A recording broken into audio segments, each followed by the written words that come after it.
topics and opinions expressed in the following show are solely those of the hosts and their guests and not those of W4CY Radio, its employees, or affiliates. We make no recommendations or endorsements for radio show programs, services, or products mentioned on air or on our web. No liability, explicit or implied, shall be extended to W4CY Radio or its employees or affiliates. Any questions or comments should be directed to those show hosts. Thank you for choosing W4CY Radio.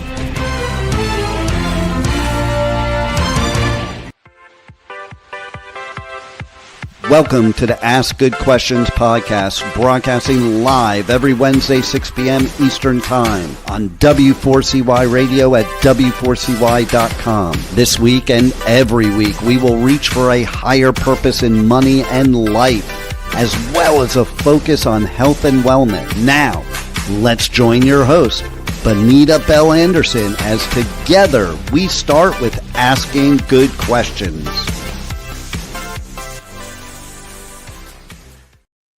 Welcome. This is Bonita Bell-Andersen, and I am your host today.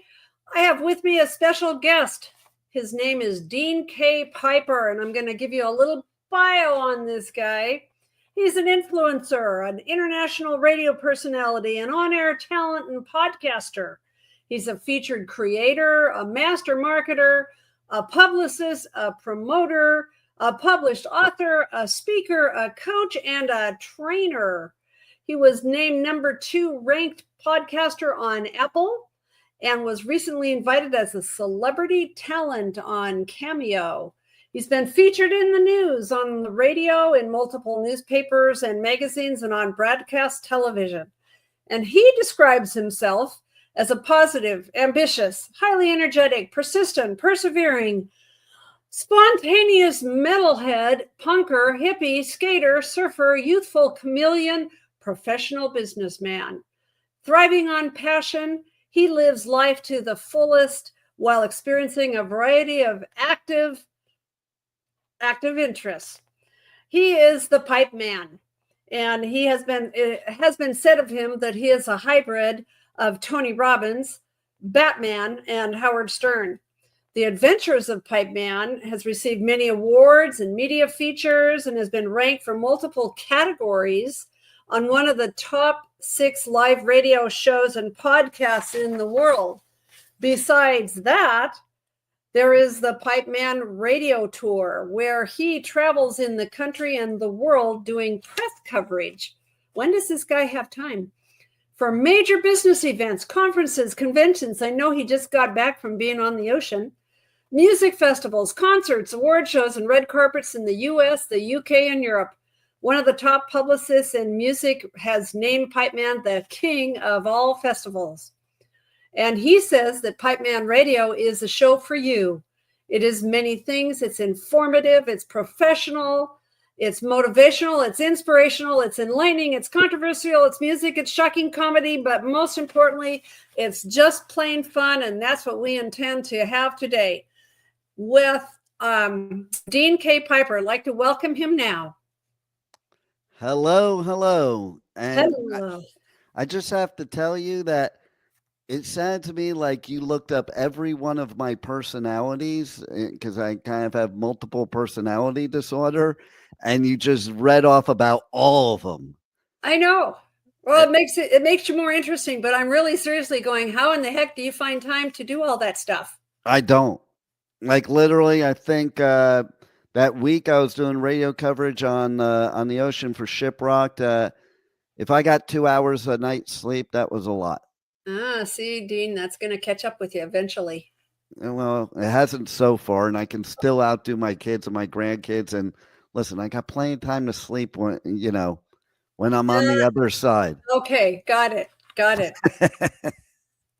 Well, we're going to talk about a scintillating topic today in the financial industry about choosing an advisor. Now, I think we're going to try to make this as fun as possible, but I'm going to tell you briefly, before I have you tell your story, I'm going to tell briefly my story.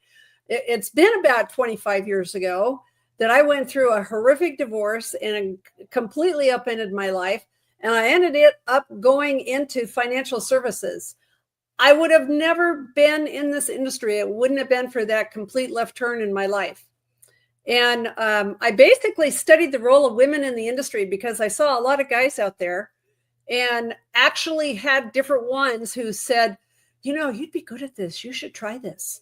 So 25 years later, here I am doing commentary on my own podcast. So tell me about you. Tell me how you became an advisor. How long were you in that role? Why you left? And especially, what did you learn from that experience?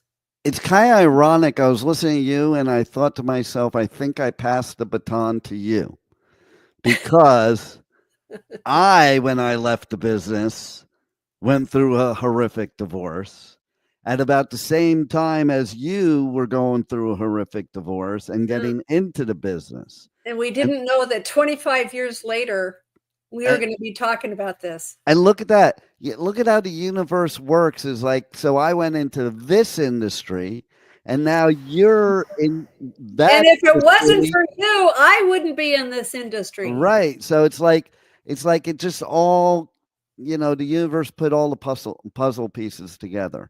Right. But what really started it for me was, okay, so I was in retail for 10 years. I worked since I'm 11 years old. I've been a salesperson since I'm 13. I lived on the streets from 15 years old, brought myself off the streets, put myself through college, no help from anybody.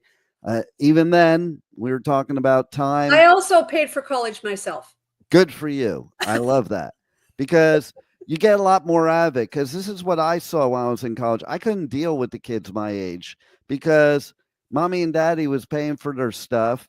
They didn't respect it. They didn't understand it. And, I was on mission. So I was working 80 hours a week in a retail store doing pools and spas, which I was in that business for 10 years. And I was pulling 17 credits a semester at Rutgers, which is, for anybody that knows, 12 credits is full time. Yeah. So, basically, you do what you got to do. But the thing is I had a brother that was working at Prudential. And he would multiple times try to get me to come work over there. And, I was kind of in my comfort zone. I'd been in this industry since I was a kid. I was, very good at it.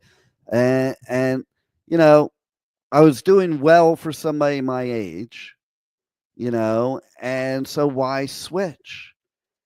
But then I wanted more.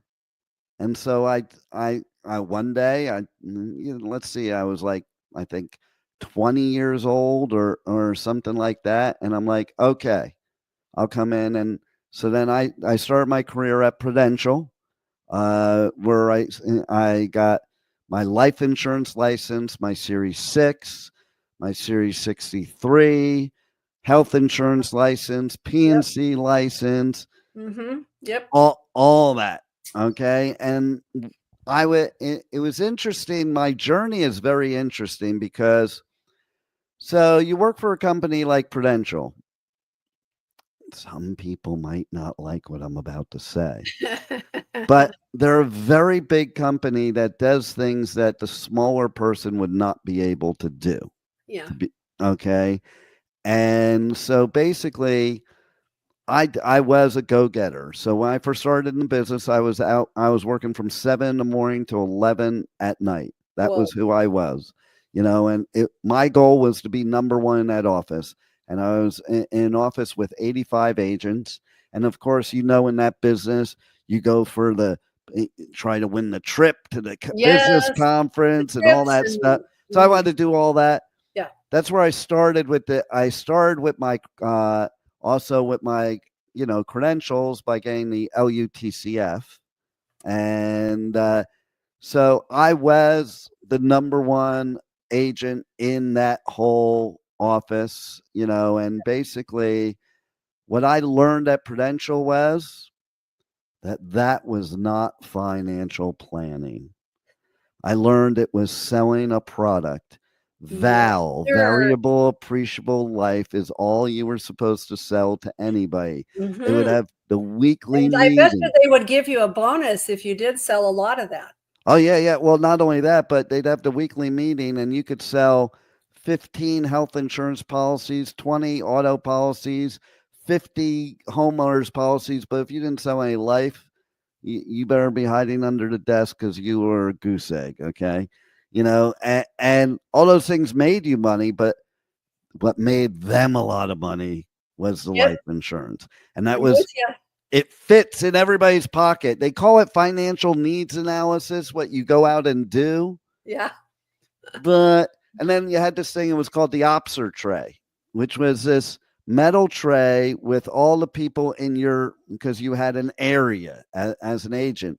And your manager taught you to pull these Opser sheets out and read how much dividends there was and how much cash value, and do an illustration of how much more val that could buy for the person, and so basically those are the things you could not do if you're an independent or a smaller shop. Right. Why? Because it's kind of illegal. Just saying. But hopefully nobody heard that. No. Okay. And so I also was too young to be making the amount of money I was making. I was making like 70 grand a year at like 21 years old working for Prudential, because I was out there like, man, you were rolling in the dough. I was killing it. And nobody could afford to hang out with me my age. So I used to be the big shot, treating everybody, and go to like Tavern on the Green. Hey, let's go to dinner. My American Express bill alone was like $2,500 a month. I had 35 credit cards. Listen, okay, you're doing financial stuff, but yet you have 35 credit cards, okay? And here's the thing, people. Don't give a 21-year-old 35 credit cards, okay? No. And so I was basically making 70 and spending like 150. Yeah. So I was going into a scenario where I was actually filing bankruptcy because I listened to some stupid attorney that gave me bad advice. Like, I had bills I only owed $20 he wanted to put in a bankruptcy, but I was young and didn't listen.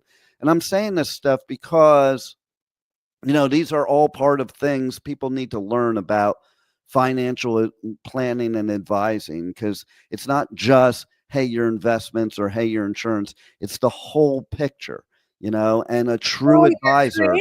You're creating a partnership with somebody. Mm-hmm. And a true advisor is not selling you product. Yeah. They are looking at the whole picture and doing a true financial needs analysis. Yeah. And that is the difference. And that's where things changed for me, because I did win this trip down in Florida in Marco Island, and there was a nor'easter up in Jersey. And so and my dad lived down here in Florida. And so where you live now. Where I live now. And so we were sitting there. I was going through bankruptcy, losing everything. I did have a job that would get me out of the hole, because going bankrupt and then still making 70 grand, go out of the hole.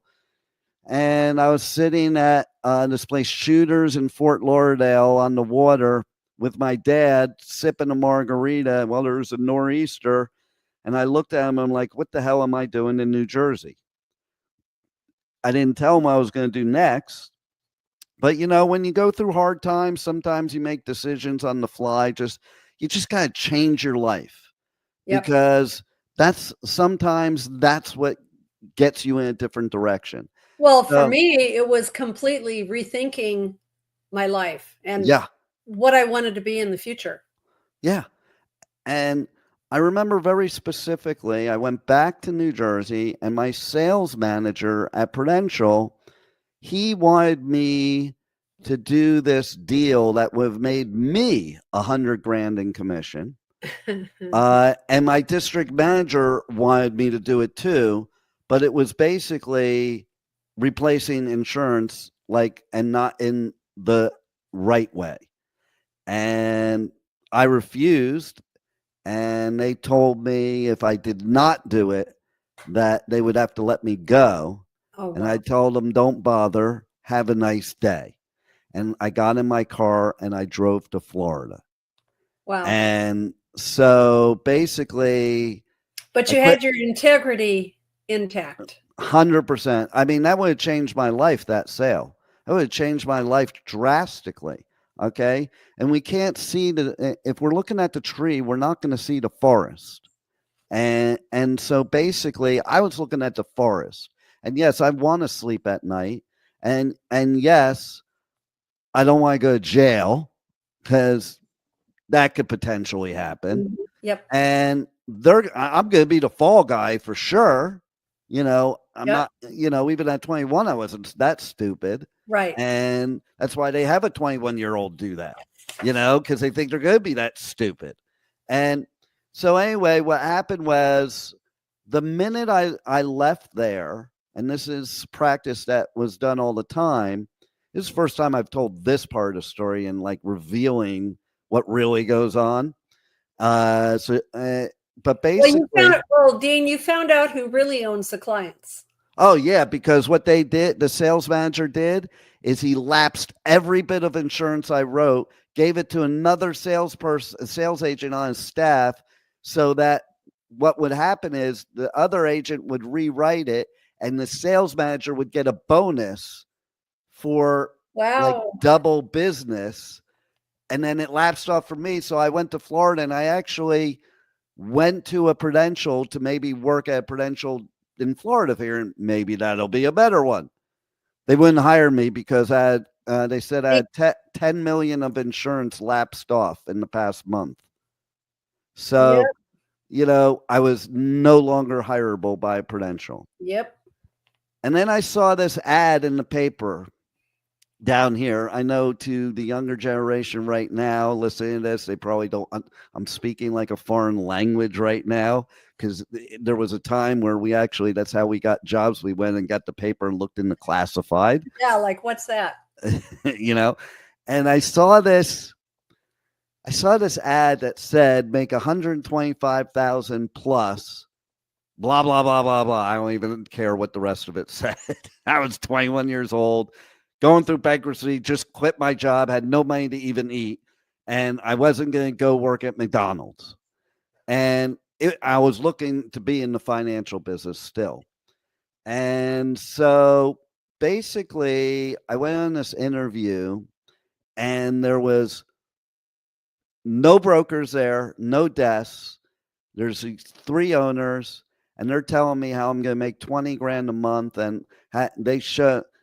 Like sometimes what you see in the movies, they show me their W-2s from the year before. They made $1 million. What product was it? It was a commodity firm. Oh boy. Yeah, but a legal one, not okay. Licensed. So I don't know, what they said sounded good to me. It sounded more my personality anyway, because I really hated going in people's houses and scaring them about death. Right. And how you have to pitch that crap. Sure. And it was more like my personality, and, there's legit people and there's not legit people. Yes. Okay. And so basically what I did was, and the Series 3 is one of the hardest exams you could take. It's harder than the 7. Yeah. But I remember I went home that day. I was talking to my dad and my brother.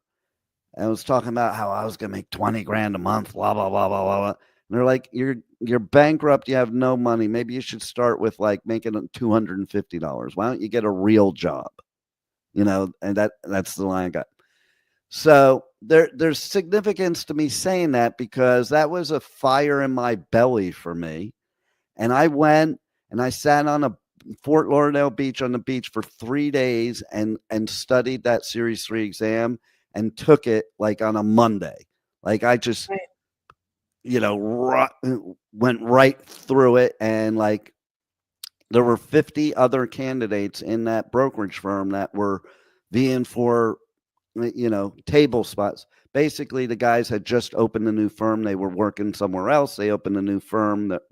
And so I trusted in that, because I was young enough to not be, like you didn't know anything else. Yeah, I wasn't. I was young enough to not be pessimistic or skeptical, okay, and to believe what was going to happen. And I'm a big believer. What the mind conceives, what the mind believes is what you conceive. So, basically I went for it all out. And then so that first month in the business, in that part of the business, they said to me, listen, I know you're a superstar at Prudential, but even though it's the same world, the quote unquote financial world, this is a whole different world. Yeah. And what you did there is not going to work here. And they were teaching me how to sell. Now, I'd been a great salesperson since I was 13 years old because my dad was one of the best salespeople and he trained me. And basically, I said, I basically was going to be like number one, and I didn't want to listen to him. I was a cocky 21-year-old. So I did not do what they told me to do and how to sell it. I did what I thought would work. Well, that first month I made zero. Right. Because, and I say this because if you want to succeed in life, no matter how good you are, no matter how much you know, you can always learn more. Right. And also being that cocky 21-year-old, I went home and I set this goal. I have this thing that I teach now in my motivational stuff of how to set goals. And it was something I did this day. And I wrote out, I call it a goal getter. And you number 1 to 10 and 10 things you want most out of life. They could be short-term, long-term. Because, I read Think and Grow Rich and I read all those books, but most people don't follow the guidelines in Think and Grow Rich because it's a lot of work. Yeah. So I basically simplified it. And what I put on there was make $25,000 this month was the number one thing on the list. Now, I don't know what right I had to do that because I had never made $25,000 in a month. They told me 20, so I wanted to do more than what they said. And I just made zero. Okay, and I'm bankrupt. But that's how I roll. That's how I think, and, in order to succeed, you have to have nothing to fall back on because you'll always fall back on it. Right. And I decided I was going to prove these people wrong and do it their way. Like, I know I wasn't going to do it their way because I wanted to succeed. Now it's like, I'm going to show that their way doesn't work either. And I'll never forget it. Alan Sadler out of Savannah, Georgia, a Jewish attorney out of Savannah, Georgia, can be a harder person to sell commodity futures and options to. I had gotten so many no's by the time I got to this guy that I did not know what to do with the yes. Like, you get trained on the no's and nobody teaches you what to do with the yes. So the first time I did what they said to do, it was one line and he said, yes. And I literally dropped the phone because we used real phones then. Yeah. And I ran into the boss's office that were tapping in, listening, because that's what they did back in the day. And in fact, the NFA and the CFTC, they require that. And I'm like, what do I do now? Oh my God, what do I do? What do I do? And they're like, well, you might want to go back to the phone because he's probably still on the phone and you just dropped the phone. And so, but anyway, so that was my first client in that business. End of story. That second month, in that business, you get paid once a month and it's a big meeting. And if you have no money, you hide under the desk. If you're making big money, you're the big macher, as we would say. And so I made $25,000, or not $25,000. I made $24,743. Close enough. Close enough. And it was in a check. Can you tell me where the first place I went once I got that check? Oh, what did you do? Go and buy a big honking truck or something? No. No. But maybe no. No, literally, I went to my brother and I shoved it in his face and I told him to get a real job. Oh my gosh. Yep. And then I went to a bank, cashed it. Then my bosses required me because they said, hey, those suits you're wearing, they just don't cut it here. They may cut it in insurance. They don't cut it here. And they're like, now that you made some money, come back tomorrow. and you should be wearing like an Armani suit and Armani tie, and we'll take you shopping for it. Wow. You know, and so and then and that car you're driving, no, you have to get a different car. You know how it is in that business. It's like it's all image. Matter. You know, but it's true though. How can you tell people how to handle their finances if you don't appear like you have any? Yeah. But I'm hoping that this discussion today about choosing a financial advisor is they're going to be able to look deeper, because they're going to have an initial response. They're going to have an initial opinion about that person just by the way they look. Well, that's why I'm bringing that up, because just because your advisor looks good doesn't mean they're a good advisor. Okay. That's right. That's right. So now that wasn't enough for me, not the looking good, but you should look good because people are going to, it's first impression. Right. But that's not all. You do have to dig deeper. That's why I had gotten 15 licenses and 4 professional designations. And I was a knowledge junkie, and I was addicted to CNBC 24/7. So much so that when I first got married, it freaked out my wife, because I would wake up in the middle of the night, pop up like a zombie, and call like Singapore or Hong Kong to find out prices, and then go back to bed. And she'd be like, "What the hell are you doing?" Yeah. You know, or she'd try to turn off Bloomberg on the TV at 2 a.m. I'd wake up. I'm like, "What are you doing?" So, well, yes. Okay. So, yeah, you've been there, done that. Yeah, that's the beginning story. That was the long answer to your short question. Yeah. So basically, in a nutshell, what do you think you learned from that period of your life? This is what I learned: a few things. Number one, I learned that just because somebody's a big company doesn't mean they're a good company. So always do your research. Don't just trust because of a company or somebody's name. I mean, look at Bernie Madoff. People trusted him because he had a big name. I was just saying to somebody the other day, I don't get it. All you had to do is look at the statements, and they looked fake.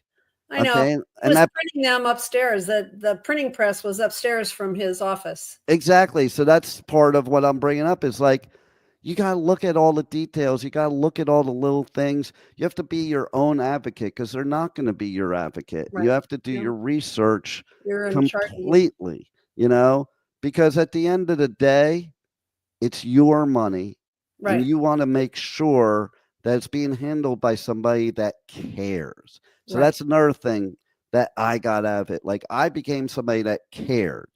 There's not a lot of people sometimes in that business that care, and you need somebody that cares, that they'll treat your money as if it were their own. What I also learned from that whole experience there is that, it was better to be independent, so you could actually choose products for your clients. Yeah, that's why I went independent. Fit the client. Yep. Not selling them a product, but actually getting to know your client more than just the financial needs analysis. But what are their goals? What are they looking to do? What stage of life are they in? There's so many variables that come into play. And then creating a custom portfolio that fits their needs and their needs alone, because their needs are going to be different than every other person out there. Yeah. And so that's the big thing I learned through the whole process, was there's some things, even the investments that some people look down upon, they may be good for certain types of people. Yeah. Everybody's different, and what their needs are. So you need somebody that is experienced and has the ability, okay, this is a big one for me, has the ability to provide any type of product to you. So in other words, if you're dealing with a financial advisor that only sells insurance, they're not going to be able to handle your other types of investments. So they're probably not going to tell you to do them. I would deal with somebody that has the ability to handle any type of product pretty much. Right. So that they can give you a legitimate advice, opposed to advice based on just what they have. Yeah. Well, how do you think you find somebody who's knowledgeable that fits like that? Well, Are you just going to go by your gut instincts? What do you think? I don't think just gut. I think gut is always part of everything in life, in my opinion, but it's got to go farther than that. Okay.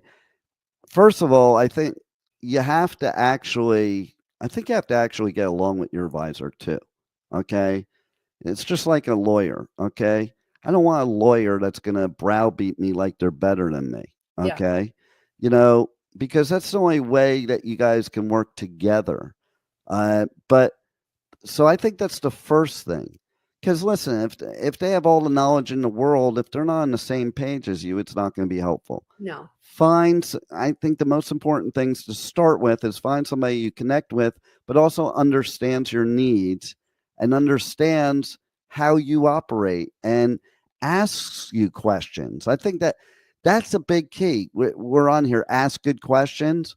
Well, I don't think it's just the customer that needs to ask good questions. I think it's who you're looking to hire that needs to ask good questions.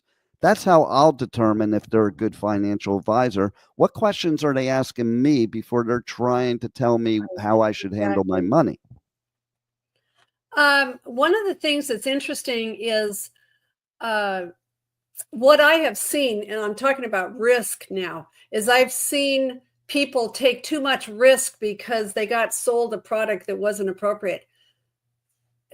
What do you think about how you figure out how much risk you should take? And again, I think your answer is going to be getting back to what kind of questions is that advisor asking you? Yeah, it's like it depends on the person. If somebody has $10 million, if they put 10,000 in a risky investment, it's not really a risk. Yeah. If somebody has $20,000 and puts 10,000, that's a huge risk. I think it also matters what stage of life you're at and what your goals are. Yeah. I'll give you a perfect example. When I was in the business, one of my brokers, his father worked for MCI WorldCom. He was 3 years from retirement, had me analyze his portfolio. His portfolio was his pension consisted of 100% MCI WorldCom stock. At the time, MCI WorldCom was at about $80. Yep. And I said to him, listen, this has done great for you. You're 3 years from retirement. No matter how good this investment is, it's time for you to change from growth mode into preservation mode to prepare for income mode. Right. Did he listen? Well, that's a good question. You would think anybody would listen. And what I said is, I'm like, you should diversify some of it away into something safer and then start packing. Oh, no, but blah, blah, blah, blah. I'm like, okay, so take half off the table. You can keep half in there, take half off the table and put it in something ultra conservative.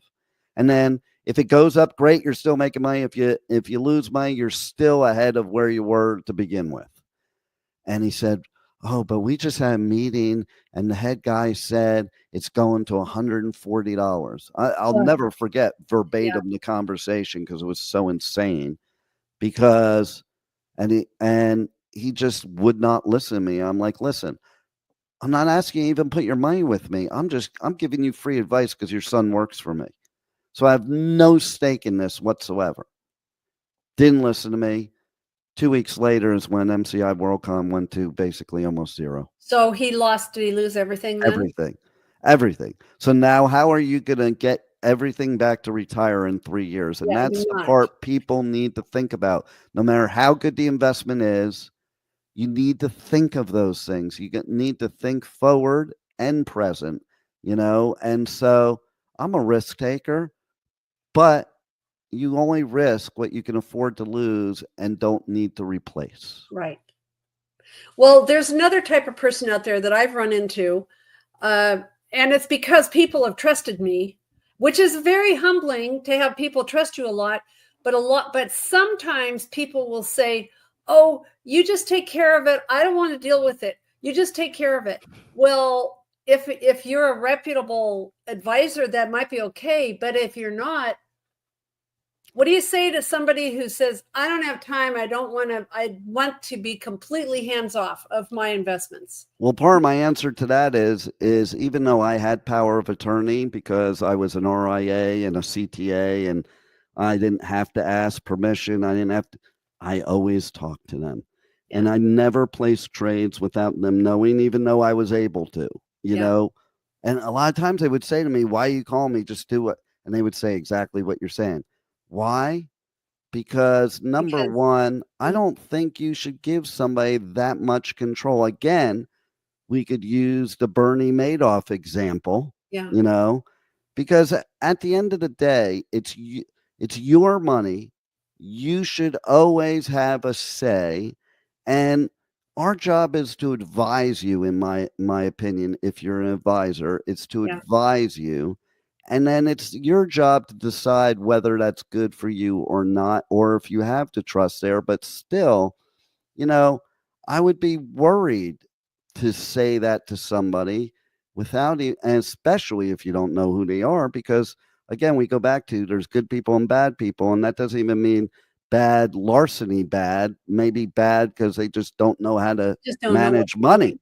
Yeah. One of my favorite things just about life in general is that you need to be 100% responsible for yourself. Mm-hmm. And that is completely not being responsible for yourself. So you may want to be hands off, but but I like what you said. You've got to still connect with the advisor, have some knowledge of what's going on and why you're doing it. There's some people that only talk to their advisor once a year. Yeah. I think that's insane. Yeah. I wouldn't want to do that as the advisor, and I never did. That's the point, is like, how much does your advisor care if he's only talking to you or she's only talking to you once a year? Right. You know? Right. And I go back to that word care. Yeah. Because I could tell you one thing, when I was in that business, I cared about other people's money way more than mine. Yeah. Well, can you think of anything else? I mean, I'm thinking about some of the things. What are the risks of getting it wrong? I'm thinking of advisors who might have like conflicting interests or questionable credentials. Do you have any thoughts about advisors that just maybe this leads into checking their credentials, make sure they're on the level? Well, that's an interesting subject too. And to talk about the first thing, that goes back to what I was saying before. Okay. It is the same thing. You know, you just have to know who you're dealing with, number one. Mm-hmm. And if they're selling products, but not other products, that's something you have to take. Like, that's where that conflict of interest comes from. Yeah. Because listen, I'm going to be blunt. If I'm an advisor and I only handle Fidelity and, you know, whatever else funds, as an example, and you say, well, what about blah, blah, blah fund? If I don't handle it, I'm going to talk into the one I have. Right. I mean, let's call it what it is. Advisors are looking to make money, and they should make money if they're doing the right thing. There's nothing wrong with an advisor making money. But in the scenario of, you have to think about, are they giving you the advice because it's the best advice or the best advice of what they have to offer? Which leads me into the next thing. And that is, you know what I see a lot is people going out on Google and looking and seeing articles about, well, you should only deal with a fiduciary. And I'm a fiduciary, but what do you think pretty about much every licensed person is? Yeah. Well, and what's interesting is that somebody that I know has no idea what they're even talking about and saying, well, are you a fiduciary? They don't even, you know, how do you think people should, what do they need to know about that whole term of being a fiduciary? Well, first of all, just because you're a fiduciary doesn't mean you're actually legit. You know, I mean, just to be blunt, you have a fiduciary responsibility. It doesn't mean you actually exercise it. Let's say that first. Right. I also want to mention too, we were talking about credentials. So there's somebody that I think is one of the most amazing speakers there is that speaks on financial stuff, but I think she's great as a speaker. I think the advice she's given people is garbage. Okay. But Okay. people swear by her. She's not even licensed. So, people, Yeah. here's something you have to understand. There's people that are licensed, registered advisors, and there's people that sell programs on how to invest. Yeah. They are not the same. Yeah. Okay. That's right. There's those that do and those that teach. Okay. And so if they're selling you a program, they're not giving you they're not doing any favors, and they're certainly not being your fiduciary. That's for Right. sure.